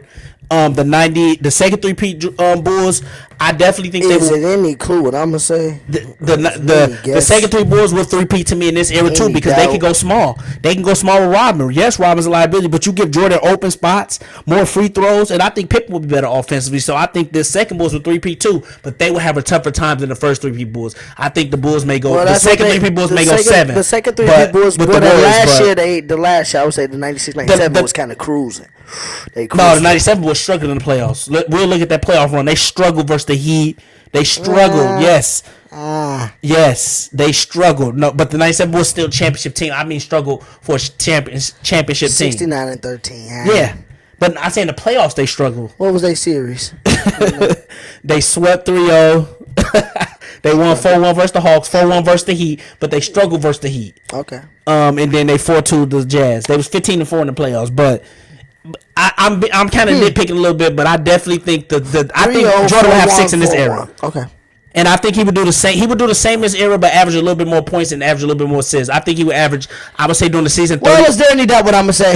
Because All right, let's go to you. No, any doubt. There's no doubt. I mean, we could have kept it at you because I agree. Jordan would I average think he would- 36, oh my God, he 77. would dominate. I think the Bulls would dominate, just like you said. The matchups, especially that second Bulls team, they would be able to match up in this era so good with the small ball with Dennis Rodman, Tony Making Kukoc, all defense first Luke team. Longley, Scottie Pippen, and Jordan. That lineup right there is long. They talk about the Warriors. take that Longley lineup. out. Rodman No, and, I didn't say Longley. I said Ron Harper, Jordan Pippen, Tony Kukoc, and Rodman. But you could put That's Longley a because def Longley lineup. can shoot. Yeah, In this era, Longley that's a def lineup right there. You know, you got rebounding, you got scoring, you got 2 perimeter defense, 3 in Ron Harper. Tony can't play Can D, do but you ain't gotta defense. guard Draymond Yeah, Green. you really don't have to, and then you can put him on Draymond. Rodman, low key, Rodman could guard what's the name? KD. Iggy. No, Pippen on KD, Yeah, Jordan Pippen on on KD. Clay or Curry. Harper would be on Curry, Jordan on Clay. Jordan Yeah, would lock Rodman up to lock Iggy. Oh my God. That's what I'm saying. And you could put Tony Kukoc Yeah. and Draymond Green because Draymond And Green then ain't doing nothing. the first three Bulls, like you said, they just was physical and physicality and strength and just athleticism was a different out the roof than today's. Plus the way they played on both ends of the floor, especially that team that went 7 with the Knicks. That was There's one of the one dude best on Twitter- defensive teams we ever seen I saw a dude. in the league. So I think the Bulls teams will give. So you think a they're problem today. 3-peat for sure? Because, like I told you earlier, the mentality. What It's about? all Do about you the think they different adapt to these mentality. rules with like you can't hand check as much? Yes, because It's the not as Bulls, they physical? had length. Like I said, you got Scotty and Jordan with wingspans over 7 feet. You think Jordan Ron be able to press Harper in this was a era? 6'6" point guard. You think yeah. they'd impress? You be seeing some teams press now. Yeah, that's true. I've seen a few teams press a couple times. Fifth So, and yeah. yeah. No, I agree with you, but I definitely think I agree with you for sure. I agree with you for sure. So based on all this bull success, we giving all the players the credit, Jordan the credit, Pippen the credit. Yeah, we they was a talking great about team. ownership, and no, I know they was a great team. People But overrate them, Let's but talk about Phil overrate the Jackson role though. players. Let's talk about the coach who kind of steadied the ship and ran the ship and monitored egos. What is Phil legacy to you as a coach? Whether it was with the Bulls, with the Lakers in general, what is Phil legacy to you as a coach? And do you think that is undervalued? Do you think that is correctly valued? Or do you think that it's overvalued? I give Phil high praise. He's a top 3 coach all time. He could be the GOAT coach. I think depending on the fan base, he could be overvalued and undervalued. When I mean overvalued, I would say like a lot of LeBron fans will overvalue him. They say Jordan had a Hall of Fame coach, the best coach of all time. Phil was a great coach. He knew how to handle egos. So I give Phil some of Jordan credit also, because that's why Jordan loved him. Jordan didn't want to play without him. I give Phil credit, but I think it's overvalued because Phil is really not the only reason they won rings. They was just growing with Doug Collins, and they went to East Conference Finals the year before. I think they could have won with Doug Collins. They would have took another year because Phil lost that first year. Phil didn't have any coaching experience, so I think Jordan helped him also. But Phil could handle egos, and Phil did have Kobe and Shaq also, so I think Phil wanted to coach superstars. Phil is the perfect coach for superstars. But I don't think Phil could be like Pop and bring a weak team to the playoffs. Like, if he coached the Knicks, they wouldn't have made the playoffs with Phil. They would be terrible, too. But I also think Phil's a great coach to handle ego, so I give him credit, and Jordan needed that. I think Jordan needed that. Like, dude, you can still lead the league in scoring and give up the ball more. Let somebody else run it. So I think Phil helped Jordan a lot, too, though. Don't get me wrong, but I think it's overvalued by certain fans just thinking Jordan only won because of him. You got to know context. But go ahead. What do you think of Phil? I would love to hear what you say, because you big on coaching. Yeah, I think Phil legacy is what it is. I think it should be valued what it is. I think he should be greatly appreciated, because I do agree with you. I think Phil did the part of coaching that not a lot of people understand what coaching is about. Coaching is really not about the X's and O's. Yeah, you want your players to execute, but in the game In of college, basketball, would you agree it's more X's and O's? well, even in college to an extent, you give your players a structure to get back to their regular offense. But in the game of basketball, so fast, sometimes you can have about 3 or 4 possessions where you're really not even running offense. So I feel like coaching is where the point where, like you said, you hone your players back in. You make sure their mental capacity is ready. You make sure you throw enough challenges at them before the game is ahead, so they know how to deal with adversity. You make sure you're there for them when they're dealing with adversity to help them get out of the adversity. You make sure that you also are letting them do what Phil did. Let them be themselves, because that's how you get the maximum potential out of a player. If you want a player to be themselves, if you don't let a player be themselves and you want them to be something that they're not, like, you want them to be this uniform basketball student, but when they like a Dennis Rodman, you're not going to get the maximum ability out of them. They're going to become disengaged, or they're going to become rebellious and trying to do what they want to do versus doing what the whole's trying to do. But when you're Phil Jackson, you respect people as a person, and you see those people work hard, and you let them have how they reign to do them, they're going to respect you more. So I think that was a big boost for Phil coaching, is the fact that he got them outside of just basketball. He got them on a life level. Doing Zen, He got them on a life level. And then when I think they trusted him with that, it just made it easier to then put the basketball mentality in. Phil helped them mental. I really think that Phil helped them physically and mentally. Gave every player confidence. Steve Kerr says that about Phil. He gave you confidence even if you missed 5 shots. And he gave you confidence because he basically told Jordan, I got confidence in them. You should too, because that's why they're on this team. And then that made Jordan even start believing, like, hey, some of these players can play. And like you said, I like what you brought up, how Phil can manage superstars, because even with Shaq and Kobe, 2 different personalities, where Kobe was more like a Jordan, Shaq was kind of more like a Pippen in a way, if you want to put it to that analogy. And Phil was able to get them to go back to back to back and 3-peat. So I really think Phil is good at that, and finding those players and saying, like, hey, we could all work together, and I could show y'all how y'all can maximize your ability and your physical talents if your mental is right. Yeah. If you're focused and you want to do this, but you're going to have to be focused. And you're going to have to know when to cut it off and when to cut it on. It's mind over matter. And I think that's what Phil Jackson did. Know when to have fun, but know when to come here and be serious and ready to work. Know when you need to take a break, but also know when you need to get back to work. And one thing I also got to say about Phil, he knew how He just knew how to like you said. Jordan was an extension of Phil. They was close. Phil knew how to calm Jordan down. You remember he kicked Jordan out of practice when he hit Steve Kerr, and Jordan respected him and left. And then he came to Phil's like, I know, I messed up. So it shows you their level of respect for each other. Phil and Jordan talked a lot. They was always on the bus talking. And that's another thing. Phil had the guts, the balls to kick him out of practice. Kick him out, and the best player. That. And that's what you're supposed to do. And Jordan respected him. Because that like you said, you want your player to be an extension of you on the court and lead.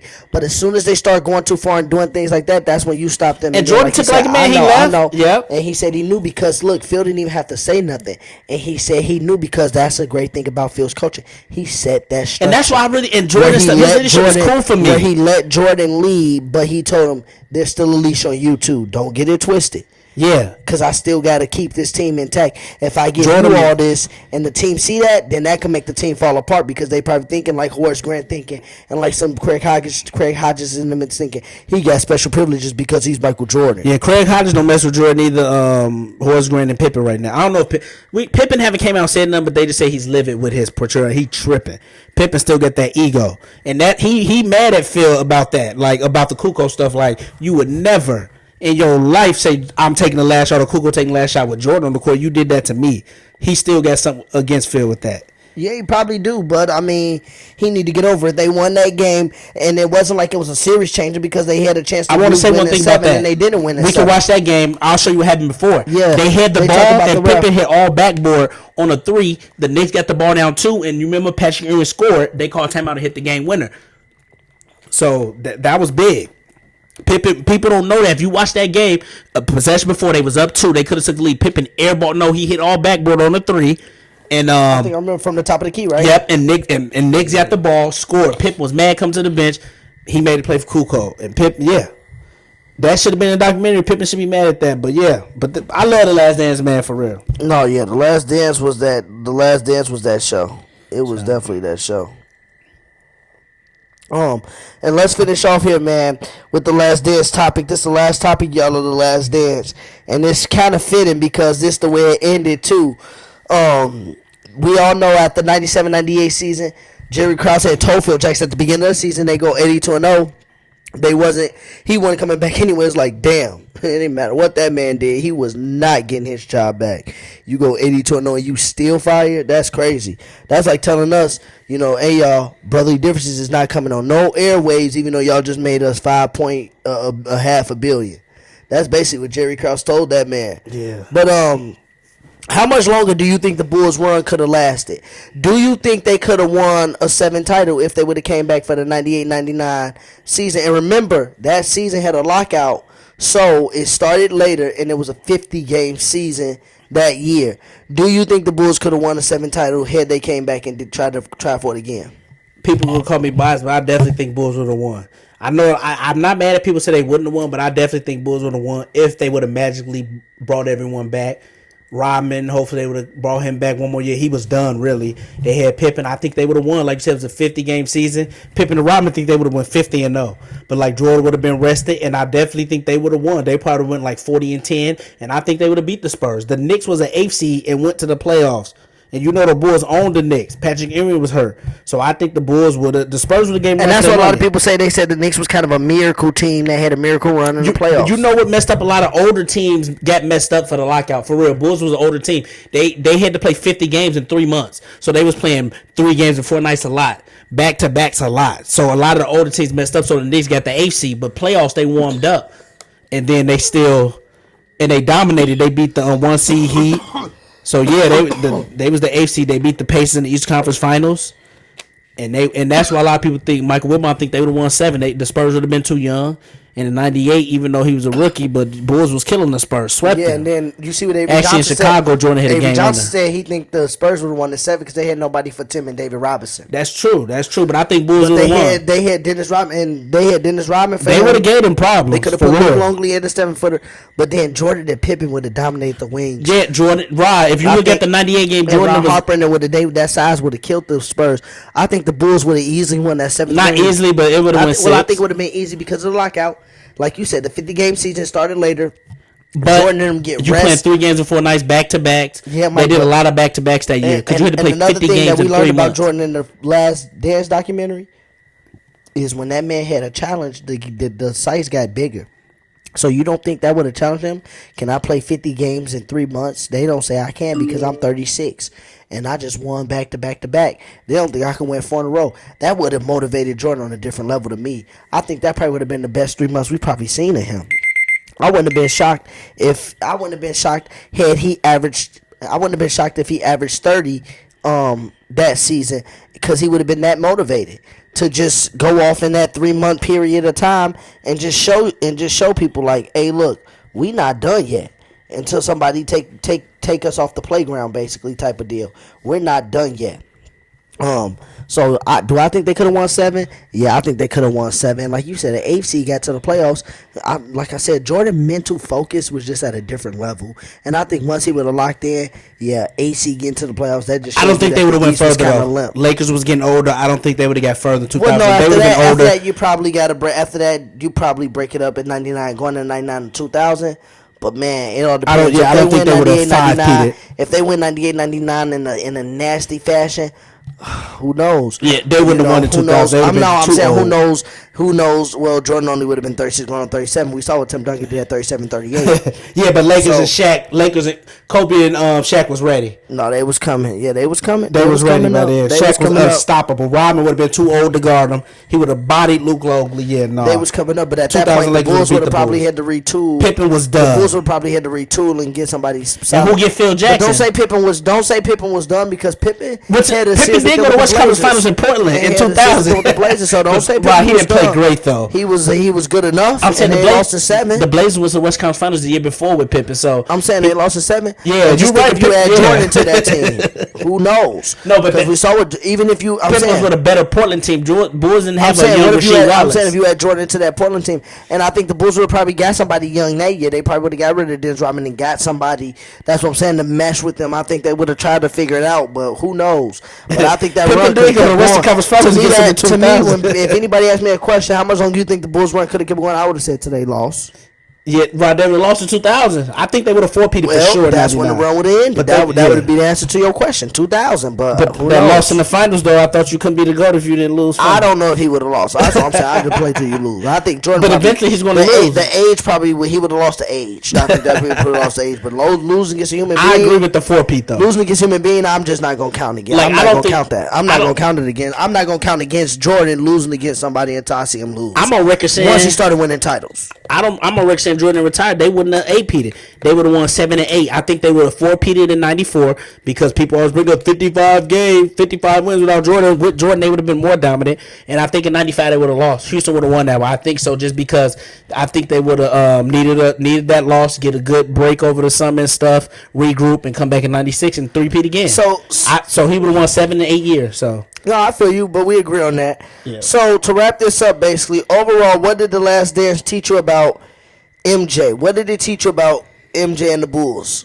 Oh man, The Last Dance taught me a lot. I knew a lot of this stuff. You know, I knew a lot of this stuff. I was answering all the questions right, but I like the behind the scenes, and I really I knew Jordan was an a-hole and stuff. I knew that stuff, but I didn't know how he did it. I'm glad I got to see that. I didn't know he was that tough on Scott Burrell. I didn't know that. I knew he was tough on his teammates, but I didn't know the ins and outs. I knew about the fight, but I didn't know he was that great of a leader. He wanted to win that bad. And I don't mind it. Like I said, I don't mind if players have today, but you got to have something to show for it. Even in his young age, he was averaging 37, getting the MVP, Defensive Player of the Year. So he just wanted the best out of his teammates. What about, do you think that this documentary going to have an impact on basketball in general? Yeah, I do. For the youth? Yeah, I definitely do. I think a lot of people respect Jordan a lot more. You still got people who think LeBron the GOAT or another person the GOAT. This didn't do nothing. Some people think Jordan selfish. But I think overall, this did a lot of positive. They got to see it without games. It's going to impact the people going to want to be that type of leader. Like, I'm going to work hard. I ain't got to be crazy like Jordan, but I'm going to work hard and you just as hard as you. So I think it's definitely going to have an impact on basketball. All basketball players are going to try to be like that. So what do you think? What was your impact on it? I think it painted a light for the youngest that didn't know Jordan to see how much work he put in to be the best. So that also goes into the effect I think it's going to have for the youth in general. I think that now You're going to have kids right now that probably watched this and the next day was up in their driveway at 6, 7 in the morning, getting up shots, putting out dribbling drills. Because they're going to see that Michael Jordan just didn't wake up and become the best after listening to him and showing how much work he put in, how much dedication and blood, sweat, and tears he put in. I think that's going to have a great impact on basketball because that's going to show players. You know, there's going to be players that just play for casual fun. They're going to play, be like, oh, okay, I'm good at it, but I might not go any further after this level. And then there's going to be players that go after an elite level. If you at that elite level or you at a level trying to get that way, following this documentary can't do nothing but help you because, like I said, even when Jordan was at the top of the top level, he did things to motivate himself to stay there, to keep working. And that's what The Last Dance taught me about MJ is that MJ worked for everything he got. You know, and that's why I felt like he was hard on his teammates because nothing was given to him, and he was the best player in the world for a long period of time. And you know, so I think the overall impact that this is going to have on just basketball in general is great for the game because it showed the humanity of MJ, it showed the leadership of MJ, it showed him on and off the court. And I want to bring up a little quick story that I was watching Colin Cowherd. I got one more thing. Tim Legler brought up that Michael Jordan had noticed Tim Legler was at the 3-point shootout. He had to basically him and his wife basically had to agree on it because he was gonna have his daughter any minute, and he said he wanted to do that. The Bulls played the Wizards right after the All-Star break, and he said during a dead ball, Michael Jordan had asked him about his daughter and came up to him and was like, congratulations, man, how the little one doing, blah, blah, blah. And he's like, I hadn't even told Jordan about my daughter, but he had found out through another source that was friends of our agents, and he came up to me and talked to me, asked me about my daughter.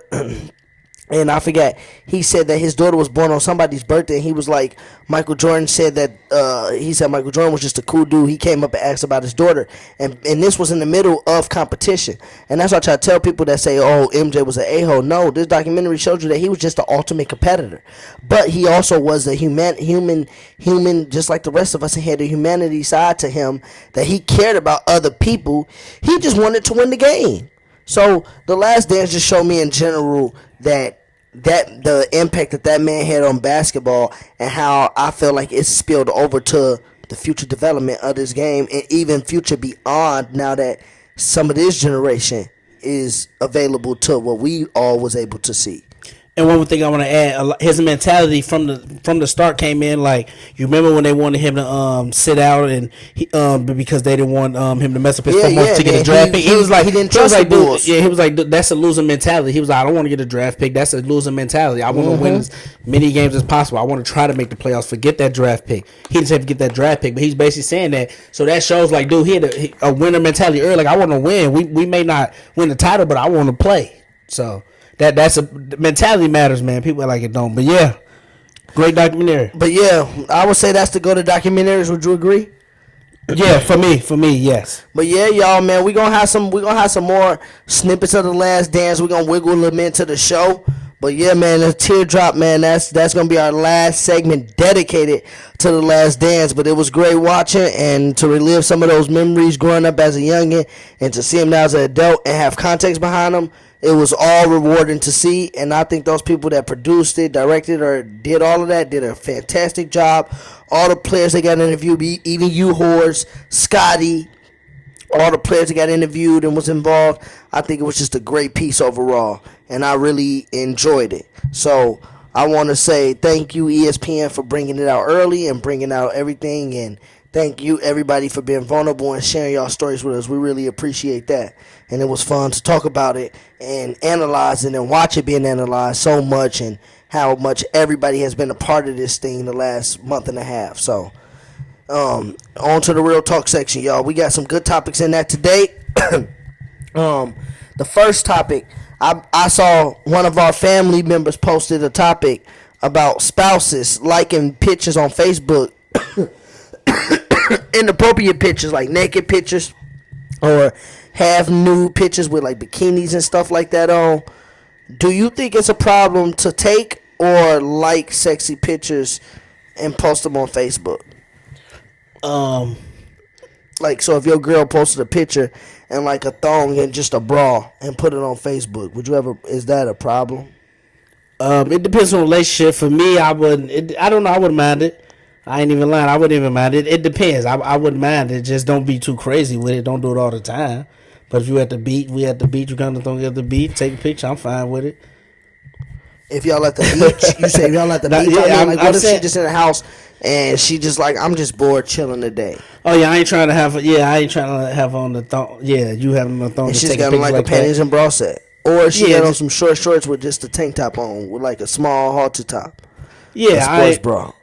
Yeah, I ain't trying to just have you taking pictures like that. Yeah, it depends. Like I said, the situation. You never know. Do you think it's a problem if you like the picture on Facebook? And what if it wasn't of another girl, if What I if like it the wasn't a picture? celebrity or not? Yeah. What if it was a chick Yeah. that was dressed like that on Facebook? Of And course, a girl. is it a problem that you like the picture? Yeah, of course, a girl gonna think it's a problem. Most girls will think it's a problem if you like. If she liked to do, if she like to do a just pic- like of him in some briefs with his junk hanging to the bottom of the briefs, would you be mad if she liked that pic? No, man, I ain't tripping. I don't get into social media business like that. Long as you ain't trying to meet up with a bit of stuff, yeah, I ain't tripping on that. Cause like I said, I like stuff. See, to me, What you think? See, to me, I don't it's not know. about tripping. But yeah, I think it's a problem if you taking pictures like that. Like, that's the thing about it. I just think it's a problem because some women be like, oh, why can't I find a man, or why is my man no trouble, blah, blah, blah. Because my thing is, when did we have privacy? Just because it's social media don't mean you got to put everything on social media. If you got a man, your body should only be for your man. Why do everybody else need to see your flesh and your blood? Why do everybody else need to see all of that? I'm not, and like you said, to each couple is their own. But I said, like, if I feel like my girls doing that, I'd be upset. I'd be like, I'm not on here taking pictures in speedos or tight briefs and posting them like that. And so you got on bikinis and stuff. It's like, what attention do you want? Who do you want to see your body? Like, usually, if you got a wife or even a girlfriend who your main consistent girl, your body's supposed to be sacred to me. You should leave other people wondering about how you look. Don't be exposing it to Facebook and then liking pictures. No, that's disrespectful too. I'm not finna sit up here and be liking half naked pictures on Facebook or whatever the case may be. And I know I got a woman, even if we not friends or she don't follow that necessary person. To me, it's just still disrespectful to be liking and sharing posing sexy pics on Facebook, because 9 out of 10 times if people found out their partner was doing it, they wouldn't like it. They'd be upset about it. So I think it's a problem in a relationship, and I just feel like you shouldn't do certain things. But you have to set those boundaries when you first get. So together. you ain't liking no photo of Drea in the thong in a relationship. Who?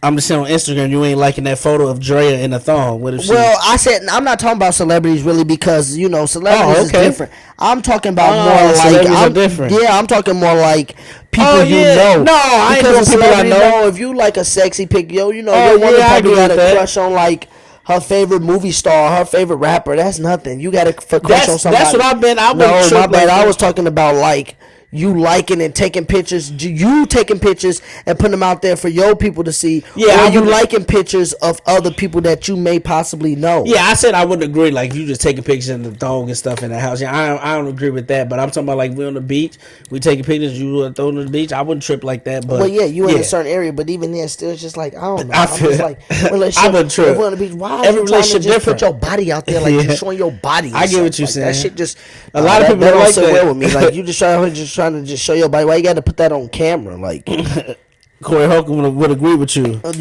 I'm the same way. It's not like I said, and it's not like I'm over here, like I said, wearing some tight gray briefs and putting my junk on the camera. No, it's not. That wouldn't be Yeah, right but either. with So- people I know, I ain't doing that. But if but if it's famous a celebrity, people, I ain't if you tripping like that the much for Rihanna some picture reason. of her like in an exotic outfit in the desert somewhere looking all scrumptious, then that's not a problem. That's Rihanna. Just like if your wife was looking at Will Smith, just got done doing a 6-pack. No, I'm talking about Yeah, I the ain't people who tripping on live that. I right ain't up the tripping, for street real. out here taking sexy pictures, or one of your wife's coworkers, she taking a picture. Yeah, of her I ain't naked liking and those they liking pictures. the Yeah, I ain't picture and liking stuff no- like yeah, that. stuff That's like what I'm that. mostly talking about. Okay, yeah, we was on you know what different I'm saying? pages. That's a problem. Yeah, we was on a different You know page. what I'm and saying? I'm definitely If it's a coworker stuff, no, I ain't trying to do that.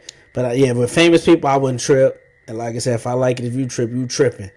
So that's me. Now, I feel, speaking of famous people, do you have an issue with Lil Boosie parenting style and what was reportedly they said he did?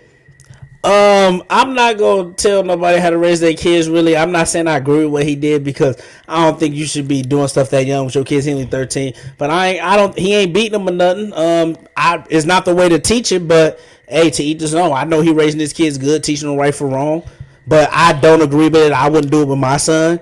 But like I said, to each his own. As long as you ain't beating him and stuff, a lot of people would disagree with me, like you psychologically mess him up, but I ain't tripping. For some reason, I'm not tripping. That's his dad.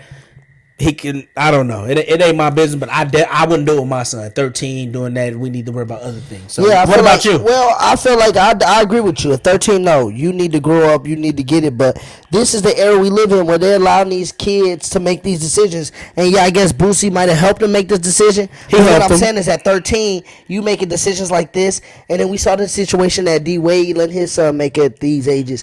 It's just scared me that these kids are getting to make adult decisions. Yeah. Younger and younger and younger. Or even if it's not, the idea the seed is being planted in their head already, which is crazy.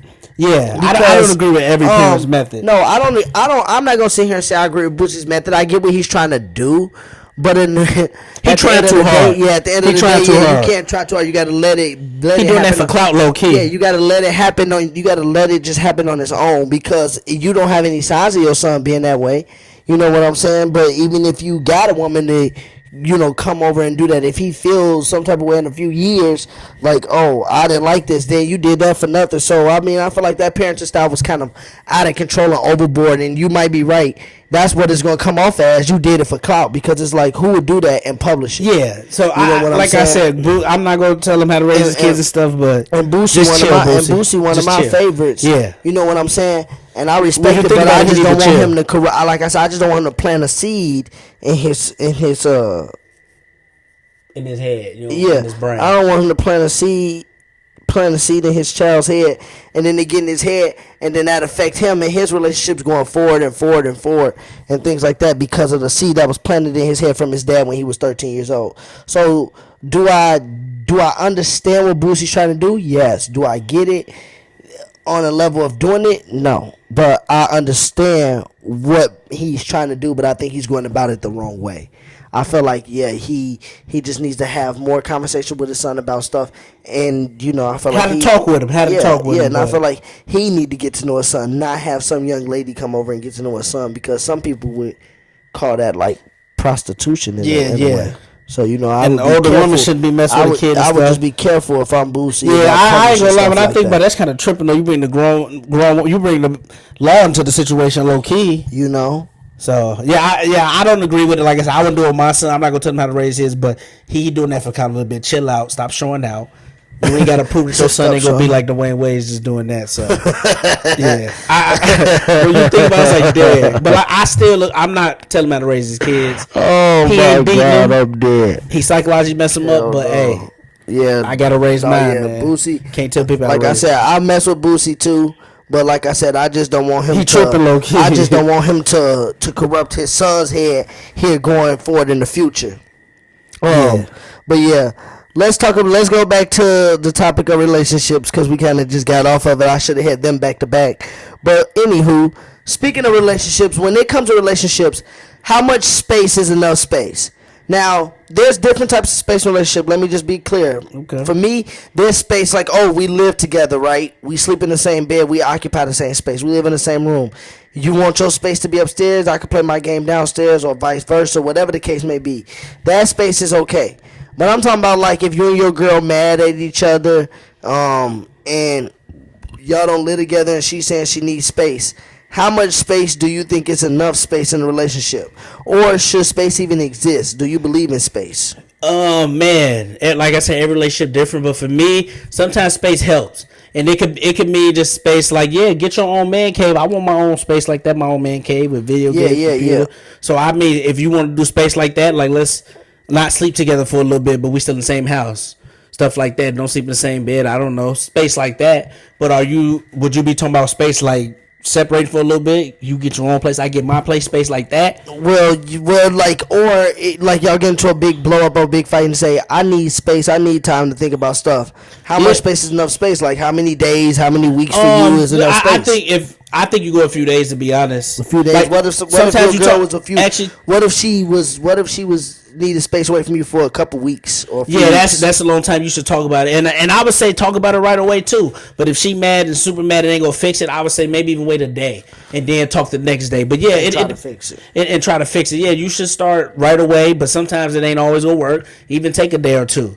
But I don't. If you start doing space, moving out stuff, and like we gonna take a break, that's different. And I'm not. It's tough to agree with that. But if you talking about space in the house, like you got your own man cave, you sleep in there for a little bit, or even I sleep in the other room. So yeah, I'm mad. I'm fine with space like that in the house. Get away from me for a few days. So that's fine for me.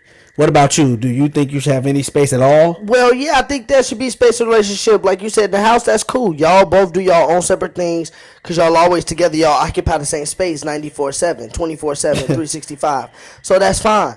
When I'm talking about the space is like, oh, we get into a big argument and you need your space or I need my space. If we don't live together, I go here for a couple days. Yeah, that's different. But then once you start keeping it for like a couple weeks and bringing up arguments that happen, that just starts to be like, okay, how much, what kind of space do you need? Like, what do you mean space? Like, we don't want to be around each other. Like, so to me, getting your own space, like if you need to get your mental capacity or you want to be solo, that's fine. But when you sit here and you say you need space away from your partner, that's where it's the concerns and the questions start to come in and say, well, why do you need space from me? You know what I'm saying? Like, what's going on? What do you need to sit back and think about? What is there to think about? And if we have problems, why can't we fix them? And that's one thing I don't like. When I feel like a relationship has problems, I don't think space helps those problems. I think, like you said, talking about it and communicating about it to figure out where that problem happened and to fix it is the best solution. But people always want space because they think they need space away, and it's like, no, you clear your head and I clear my head, then we try to come back together because we both feeling good, but we haven't worked on what the problem was because we never communicated. We just spaced out from each other. So space is cool, but like I said, it all depends on the context of space and how long the space go for, because sometimes it can get out of pocket.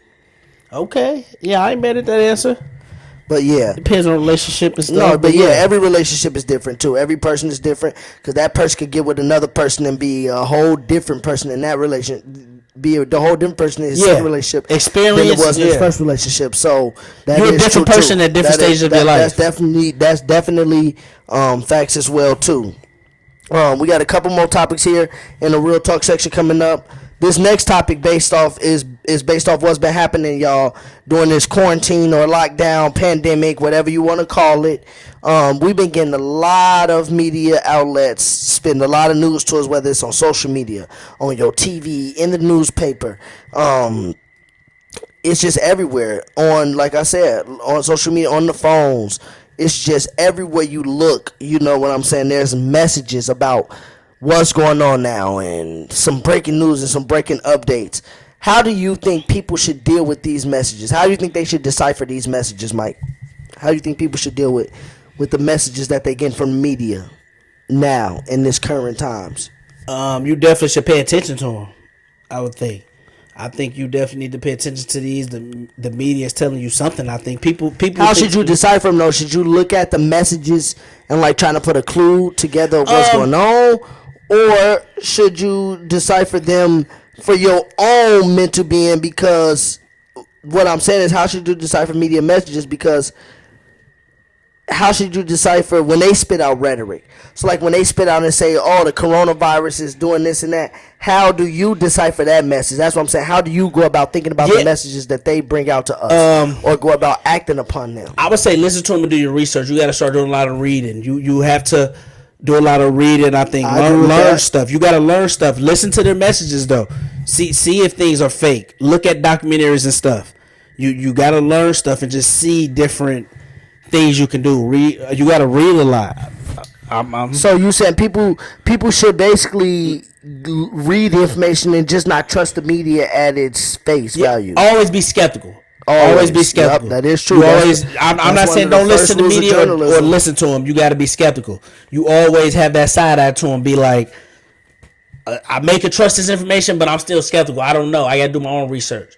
Or I gotta see. I gotta experience things, like experience people dying and stuff and like that, just to see. Hopefully it ain't you that died, but you did. I don't know. I just feel like you definitely have to pay attention and decipher it the way you want to. In my opinion, I don't pay know. attention. Learn, experience. Pay attention, and yeah, no, I agree.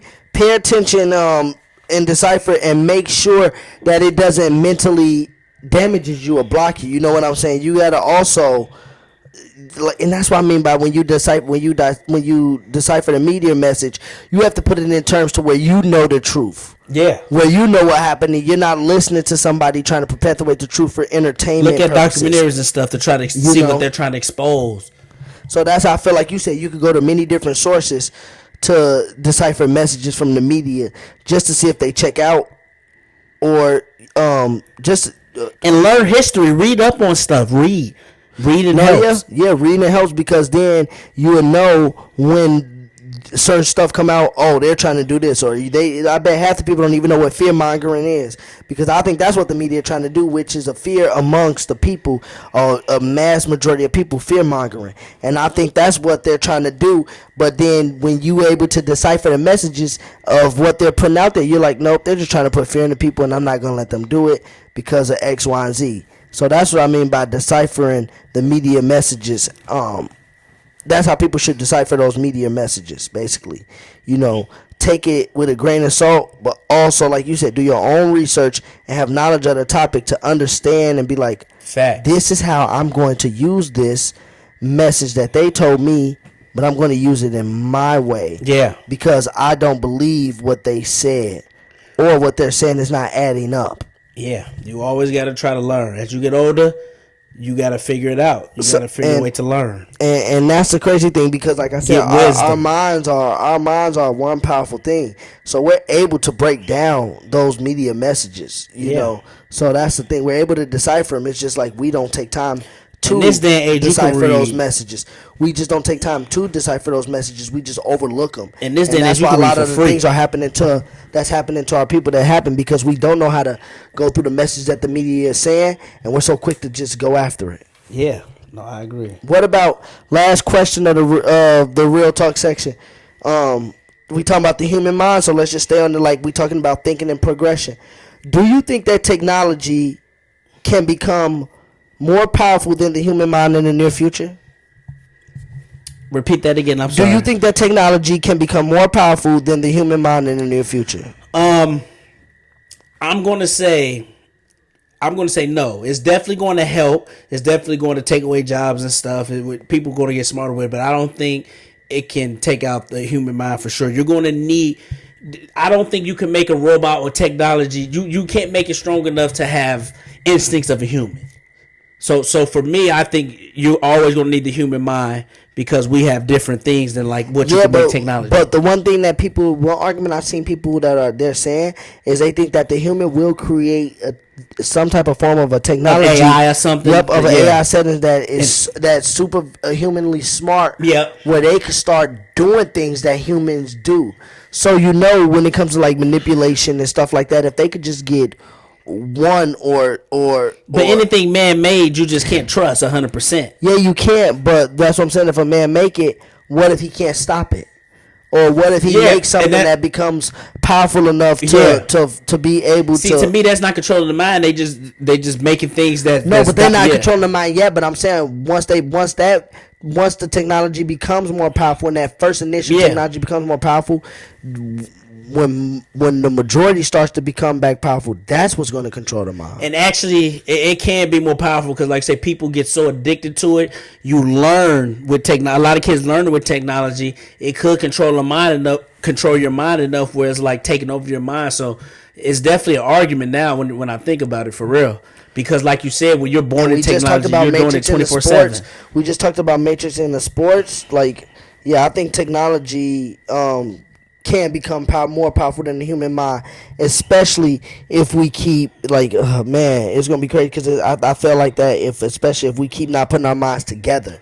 The human mind, I still think it's stronger, because, like I said, the human mind has certain aspects to me that even with, like you said, if you can't control a robot, that's not mean. I don't know, if you can't control a robot, you're not overthinking the people.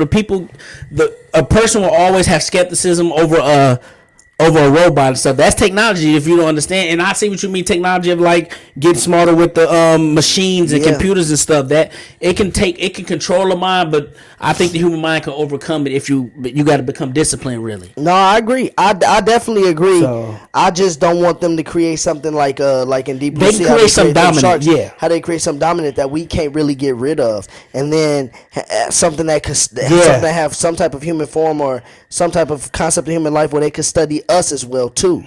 So Like iRobot type stuff. you know, that'll be some stuff. Like I said, I'm not necessarily saying it's gonna They could happen. be more powerful. You're I'm right, not they could be necessarily- more I'm not powerful. necessarily saying it's gonna happen, but I have read up on it where they're saying we need to get ready for like technology to take off in the next 10 years, even to where we seen it Yeah. now, which is even scary because you got cars that can park yourself and stuff like that. So who knows?